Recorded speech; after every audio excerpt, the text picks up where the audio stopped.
الحمدللہ وکفا وسلام علی عبادہ الذین اصطفیٰ اما بعد۔ اللہ تبارک و تعالی نے جتنی مخلوقات دنیا کے اندر پیدا کی ہیں، ان تمام مخلوقات کے اندر سب سے بہتر، سب سے اشرف اور سب سے اعلیٰ جس مخلوق کو اللہ نے بنایا ہے وہ حضرت انسان ہے۔ اللہ تعالیٰ نے قرآن کریم میں فرمایا وَلَقَدْ كَرَّمْنَا بَنِي آدَمَ فَضَّلْنَاهُمْ۔ اللہ تعالیٰ نے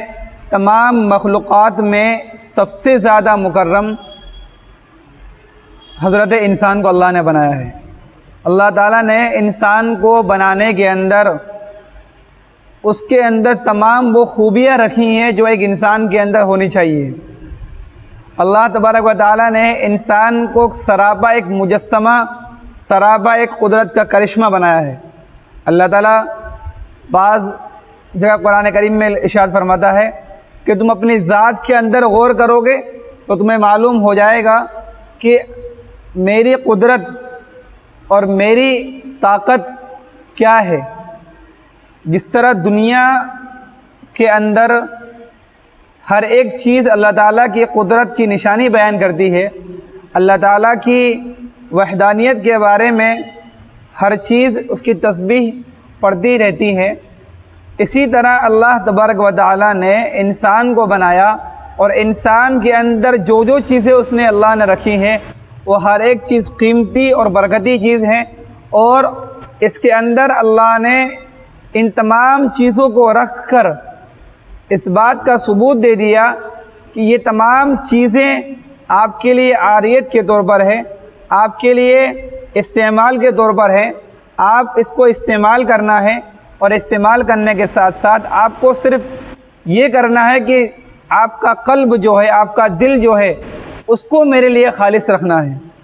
اس دل کو پاک رکھنے کے لیے، اس دل کو صاف رکھنے کے لیے حضرت انسان کو وقت کی قدر کرنے کی ضرورت ہے۔ وقت انسان کے لیے بہت زیادہ قیمتی ہے۔ وقت کی مثال کچھ علماء نے اس طرح دی الوقت اثمن من الذهب، کہ وقت سونے کی مانند ہے، کہ اس کا ایک ایک ذرہ بھی، سونے کا ایک ایک ذرہ بھی بڑی اہمیت رکھتا ہے۔ اس لیے ہم نے دیکھا ہوگا، سنا ہوگا کہ بعض سنار لوگ ہوتے ہیں، بعض صراف جو لوگ ہوتے ہیں، وہ دکانوں میں جھاڑو لگانے کے بعد اپنے کچرے کو بھی اٹھا کر رکھ لیتے ہیں۔ وہ اس چیز کی طرف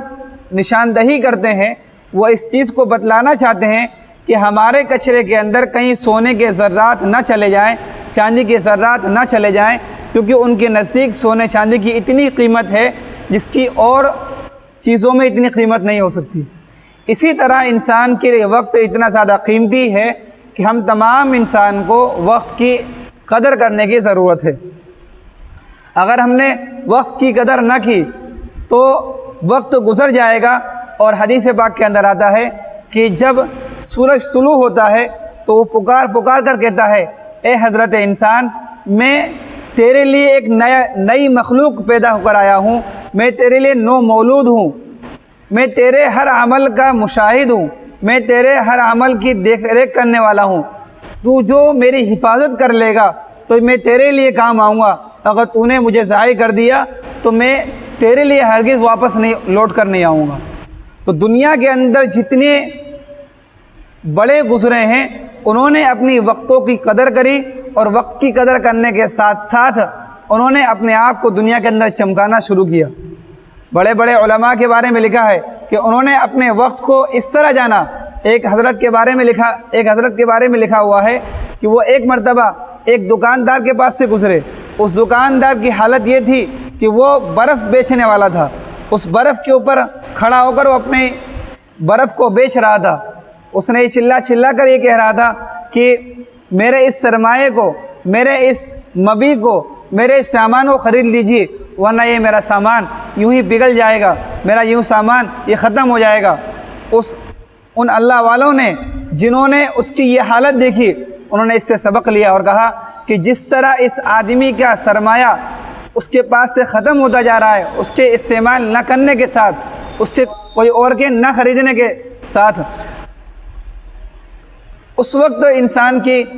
انسان کے لیے ضروری ہے کہ وہ اپنے وقت کی قدر کرے۔ جیسا اس آدمی کا سامان، اس آدمی کا برف ختم ہو جائے گا، اسی طرح ایک انسان کا وقت بھی ختم ہو جائے گا جو اس کے ساتھ اس کے پاس واپس ہرگز نہیں آ سکتا۔ اس لیے ہم تمام کو وقت کی قدر کرنے کی ضرورت ہے۔ حدیث پاک میں آتا ہے کہ انسان کو سب سے زیادہ قیامت کے دن جس چیز کا سب سے زیادہ صدمہ ہوگا، جس چیز کا سب سے زیادہ رشک ہوگا، وہ ہوگا اس کے خالی اوقات۔ جس نے اپنے خالی اوقاتوں کو، جس نے اپنے خالی وقتوں کو یوں ہی گزار دیے، کہیں چائے کی ٹپریوں پر، کہیں دوستوں کی محفلوں کے اندر، کہیں اور کسی غیر ضروری کام کے اندر، اس سے اس کا نقصان ہوگا، اور یہ اس پل کی حسرت قیامت کے دن کرے گا، اور یہ کہے گا کہ کاش کہ میں ان وقتوں کو اللہ کی عبادت میں مصروف کر لیا ہوتا، میں ان وقتوں کو اللہ کے ذکر میں لگا لیا ہوتا تو آج یہ نوبت میرے پاس نہ آتی، آج مجھے یہ رسوائی کا دن دیکھنا نہ پڑتا۔ آج مسلمانوں کا حال دیکھیے، آج اکثر لوگ اپنے وقتوں کو ضائع کرنے پر تلے ہوئے ہیں۔ کوئی انسان کہتا ہے کہ میرا وقت پاس نہیں ہوتا، کوئی کہتا ہے کہ میرا وقت گزرتا نہیں ہے، اس لیے میں فلانی جگہ چلے جاتا ہوں، اس لیے میں اپنے دوستوں کی محفلوں میں چلے جاتا ہوں، میں اپنے چائے کی ٹپری پر چلے جاتا ہوں تاکہ میرا وقت کیسے نہ کیسے کر کے پاس ہو جائے۔ جبکہ ایک اللہ والے کے بارے میں لکھا ہے کہ ایک استاد کے بعد ایک بچہ آیا اور کہا کہ میرا وقت پاس نہیں ہوتا، میرا وقت گزرتا نہیں ہے، تو میں کیا کروں، اس لیے میں کھیلنے چلا جاتا ہوں۔ ان اللہ والوں نے کہا کہ آپ آئیے میرے پاس، اور ان استاد نے اپنے شاگرد کو یہ کہا کہ آپ اتنا سبق مجھے سنائیے، آپ مجھے سنا دیں گے تو آپ کا وقت بھی پاس ہو جائے گا، آپ کو علم بھی حاصل ہو جائے گا، اور جو آپ اپنے وقت کو اس یاد کرنے میں لگائیں گے اس کا ثواب بھی آپ کو اللہ تعالیٰ کے بینک کے اندر مل جائے گا۔ اس لیے ہم تمام کو وقت کی قدر کرنے کی ضرورت ہے، اور انسان جتنا زیادہ اپنے وقت کی قدر کرے گا اتنا اس کے لیے اور اس کے دنیاوی فائدے کے لیے اور اس کے آخرت کے فائدے کے لیے کامیاب بن کر ثابت ہوگا۔ اللہ تعالیٰ ہمیں وقت کی قدر کرنے کی توفیق عطا فرمائے، وقت کی قدردانی کرنے کی توفیق عطا فرمائے، اور وقت کو اپنے حساب سے اور اپنے مینجمنٹ کے حساب سے، ہمیں اپنے شیڈول کے اعتبار سے اپنے وقتوں کو صرف کرنا چاہیے۔ ہمیں کس وقت سونا چاہیے، ہمارا کس وقت اٹھنا چاہیے، ہمارا جو وقت جس کام کے لیے ہے اس کام میں ہمیں صرف کرنا چاہیے، تاکہ وہ وقت گزرنے کے بعد ہم پر ملامت نہ کرے، وہ وقت گزرنے کے بعد ہمارے لیے نقصان دہ ثابت نہ ہو۔ کسی کا قول ہے، یہ حدیث پاک کے اندر آتا ہے کہ فرصت کو مشغولی ہونے سے پہلے آپ کیا کریں، استعمال کریں۔ بعض مرتبہ انسان کے پاس خالی اوقات ہوتے ہیں، وہ اس وقت اپنے وقتوں کو کبھی موبائلوں میں لگ کر، کبھی دوستوں کی محفلوں میں لگ کر ضائع کر دیتا ہے، اور جب اس کے بعد وقت نہیں ہوتا تب انسان سوچتا ہے کہ کاش کہ میں نے اس وقت یہ کام کر لیا ہوتا، کاش کہ میں نے اپنے ان سارے کاموں کو اس وقت کر لیا ہوتا تو آج اس مشکل گھڑی میں میرے لیے اتنے سارے کام میرے سر پر بوجھ نہ بنے ہوتے۔ اس لیے ہم تمام کو وقت کی قدر کرنے کی ضرورت ہے، ہم تمام کو اپنے وقت کی اہمیت سمجھنے کی ضرورت ہے۔ اگر ہم نے ان وقتوں کو اپنے پاس رکھا، اس کو استعمال کیا، اس کے ذریعے سے اللہ تعالی ہمارے دنیا بھی سنوار دے گا اور آخرت بھی اللہ تعالی ہماری سنوار دے گا۔ وآخر دعوانا ان الحمد للہ رب العالمین۔